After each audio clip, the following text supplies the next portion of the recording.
Би загалмайн 7 гайхамшигт судалгаар Иерусалимд ирээд байгаа билээ. Өнөөдөр бид Есүсийн цавдлагдсан Голгот хотод зочилж байна. Энэ бол Есүс 6 дахь удаага цусаа урсгасан газар юм. Энэ ангаар бид Есүс яагаад загалмайд цавдлагдсан тухай эргцүүлэн бодох болно. Энэ асуултын сайн хариулт бидэнд байна уу?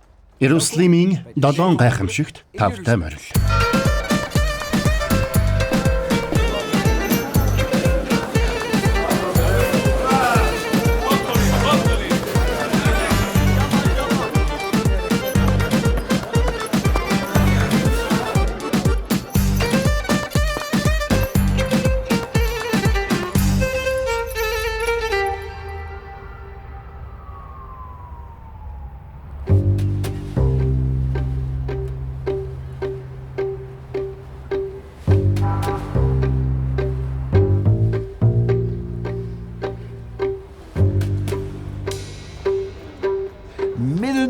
Энэхүү Эке Хомо Аркн эртний Иерусалим хотын зүрхэнд орших Франциск сүмийн ойролцоо бий. Эке Хомо гэдэг нь энэ хүнийг харагтун гэсэн утгатай. Эдгээр үгсийг Понти Пилат Есүсийг ташуурдсаныхаа дараа Иудейчүүдэд харуулахдаа хэлсэн. Пилат Есүсийг 3 удаа гин буруугүй гэж тунхагласан боловч эцэст нь түүнд үхлийн ял өгсөн. Тэрээр гин буруугүй гэдгээ батлахын тулд гараа угааж Есүсийг цавдлахыг тушаажээ. Христ итгэлийг уламжлал ёсоор Есүсийг буруутгагдсны дараа эндээс Голгот руу аваачиж цавдалсан. Энэ замыг Via Dolorosa гэж нэрлэдэг. Via Dolorosa гэдэг нь латинаар зовлонгийн зам гэсэн утгатай. 1000 гаруй жилийн турш мөргөлчид Есүсийн мөрөөр Голгот хүртэл Via Dolorosa замаар алхсаар ирсэн. Үнэн дээр үнэхээр ийм замнал байсан эсхийг хэн ч мэдэхгүй.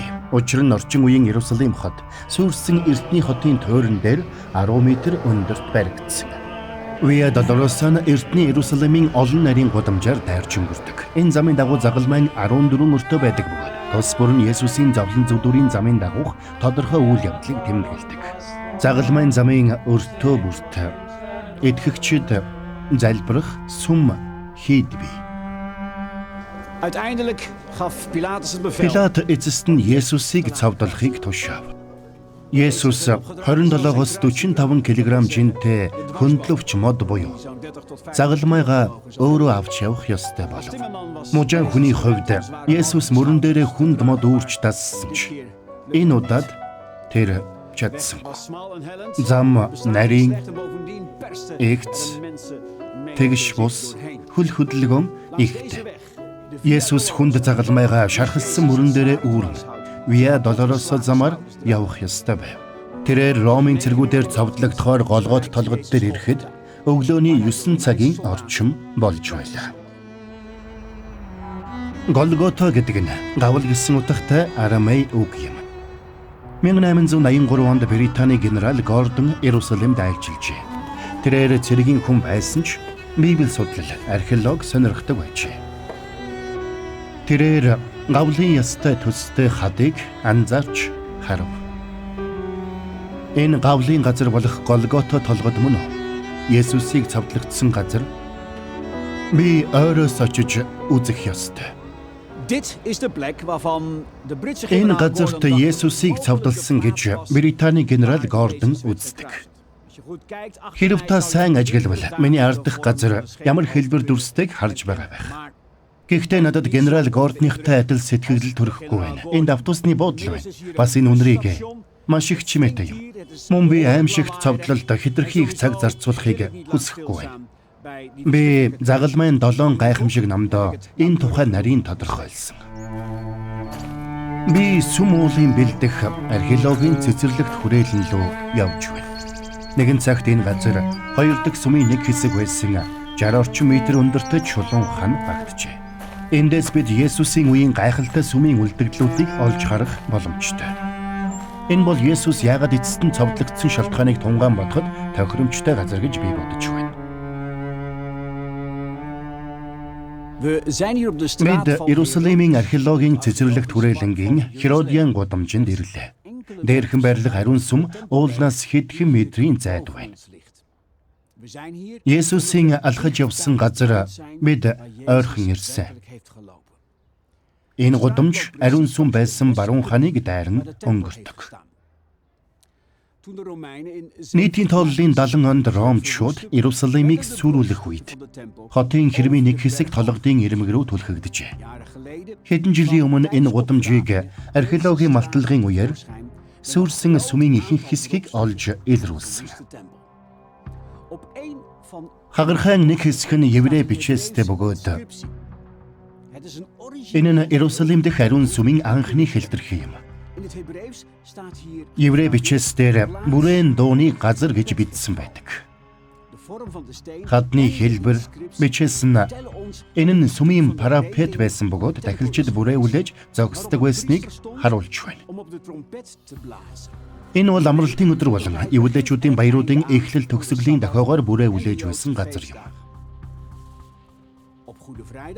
Сайн баасан гарагт үдээс хойш яг 3 цагт энэ хатан дээрээ бүх Иерусалим даяар сонсогдохоор бүрээ үлээв. Энэ нь алгасал баярын хургийг хүмүүсийн нүглийн төлөө дахил болгосныг зарлах зорилготой байв. Яг тэр мөчид Есүс загалмаа дээр дууслаа гэж хашгирсан. Ариун сүмдөх алгасал баярын хураг болон загалмаа дээрх бурхны хураг тэрхүү сайн баасан гарагт нэгэн зэрэг үгсэн. Түүний зогсож байсан газраас бүрээ үлээж байсан тахилч Есүсийг загалмаа дээр үлгөөтэй байхыг харсан байж мэдэх. Загалмайн 6 дахь гайхамшигын утгыг эргцүүлэн бодох илүү сайн газар үүнээс өөр байхгүй.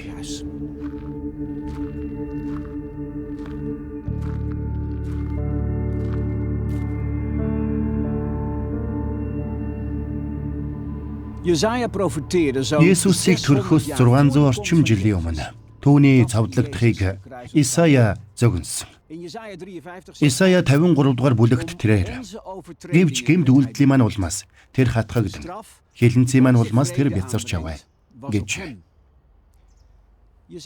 Есүс бидний нүглийг үүрээд зогсохгүй. Бидний төлөө загалмаа дээр үгснээр бидний гэм нүглийн төлөөх Бурхны шүүлт болох шийтгэлийг өөр дээрээ үүрхийг Исая мэдэж байсан бөгөөд ингэснээр бид эцэгтэй эвлэрч чадна. Есүсийн загалмай дээр өнгөрүүлсэн 6 цаг нь хөдөлгөөн бүрээр улам хүчтэй болж байсан өвдөлт зовлон шаналлын симфон байв. Зөөлөн сэвшээ салхи түүний арсыг илхэн хүртэл төвчхийн аргагүй өвдөлтийг мэдрүүлж байлаа. Уруул нь хагарч, ам хоолой нь хатаж, арай ядан залгиж байв. Хоолой нь суусан тул ярьж чадахгүй байв. Хамгийн сүүлд дээд өрөөнд алгасал баярын зоогийн үеэр л шингэн зүйл уусан байлаа. Түүнээс хойш тэр огт унтаагүй. Тэр цус урсгасан. Нүүрлүүгээ цахиулсан. Сахлаа зулгаалгасан. Нурууных нь арьс урагдсан. Хурц өргөснүүд толгойд нь шигдсэн байлаа. Есүсийн толгой, нуруу, гар хөлөөсөн цус урсаж, шарх нь маш аимшигтай байсан тул олон хүн түүнлөө харж зүрхлэхгүй, харц буруулж байсан. Загалмаа дээр Есүс нөхдийнхөө төлөө амиа зориулахаас илүү агуу хайр байхгүй гэсэн үгээ биелүүлсэн.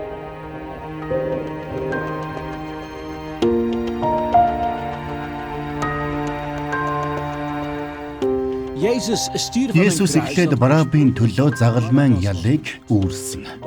Бараб бол урвагч алуурчин цаазар ахуулах ялтай. Цовдлогдохоо хүлээж байсан хүн юм. Бараб гэдэг нэр нь эцгийн хүү гэсэн утгатай. Тэрээр Адамын бүх алдагдсан хөвгүүд огтыг төлөөлөн бэлэгддэг. Есүс загалмаа дээр Барабын оронд өлгөгдөхдөө бидний өмнөөс ч бас үүрсэн. Есүсийг бидний оронд өхүүлэхээр илгээснээр Бурхан Бараб болон биднийг ямар агуу хайраар хайрласнаа харуулсан. Есүс загалмай дээр үгснээр бидний гэм нүглийг төдийгүй нүглийн төлөөх Бурханы шүүлтийг үүрсэн. Загалмай дээр Тэнгэрлэг солилцоо явагдсан юм.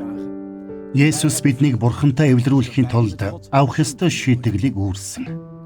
Дараа нь Илч Паул үүнийг God heeft ons zijn grote liefde Гэтэл биднийг нүгэлтнүүд байхын л Христ бидний төлөө өгснээр Бурхан биднийг хайрлах хайраа харуулсан. Wij zijn dus voor God Тиймд эдүүгээ түүний цусаар зөвтгөгдсөн бид тэр тусмаа des te meer zal hij түүгээр дамжин уур хилэнгээс ч аврагдах болно. voorbijgaat. Vroeger Хэрв бид дайснууд байхдаа хүүгийнх нь үхлээр Бурхантай эвлэрсэн бол эвлэрсэн бид тэр тусмаа vijandschap veranderd.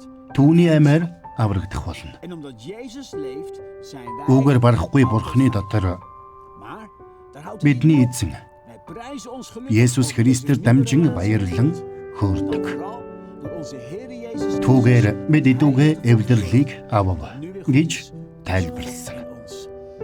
Dit is Энэ бол сайн мэдээ.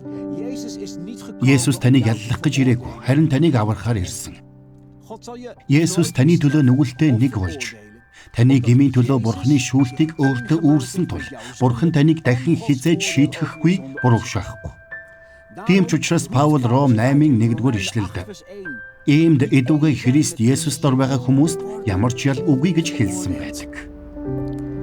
Wie zijn zonde belijdt, Нүглээ хүлээн зөвшөөрч dat hij met Христтэй хамт цогцлогдсон түүний амьлалтад оролцсон гэдэгт итгэдэг хэн бүхэн уучлагдж Бурхан эцэгтэй эвлэрдэг. Jezus zelf belooft in Johannes Есүс 5:24. Иохан 5:24-р ишлэлд Wie luistert үннээр үннээр God gelooft die би mij та нарт хэлье. heeft, Үгийг минь сонсоод намайг илгээгч түүнд итгэгч hem wordt geen мөн хамтай болох бөгөөд яллагдахгүй. Харин үхлээс гítэлж аминд шилжив гэж амласан. naar het leven. Jezus heeft gesproken. Есүс айлдсан. God staat Бурхан таныг алгаа дэлгэн op хүлээж jou байдаг. te wachten. Одоо та Бурханы нүд рүү игцлэн харж чадах болсон тул Есүст талархъя. Ogen, Түүний нүд бүхнийг мэддэг хэрн өршөөл, уучлал, хайраар дүүрэн байдаг. heel Gods gezicht. Бурханы царай, өршөөл, нэгүүлсэл таныг гисэн хайраар гэрэлтдэг. Хамтдаа залбирцгаая. Тэнгэрлэг эцэг минь, Есүс миний нүглийг үүрээд зогсохгүй. Миний нүглийн шийтгэлийг өөртөө авсанд би талархаж байна. Есүс намайг яллах гэж ирээгүй, харин намайг аврахаар ирсэнд би талархаж байна. Загалмайн гайхамшигын улмаас би танд чөлөөтэй хандаж, таны хайртай хүүхэд болж чадна. Та Есүсийг хайрладаг шиг намайг хайрладаг. Миний итгэлийг хайхрамжгүй, сул дорой болгохгүй тулд та миний төлөө юу төвчсэнийг ойлгоход надад туслаач. Амен.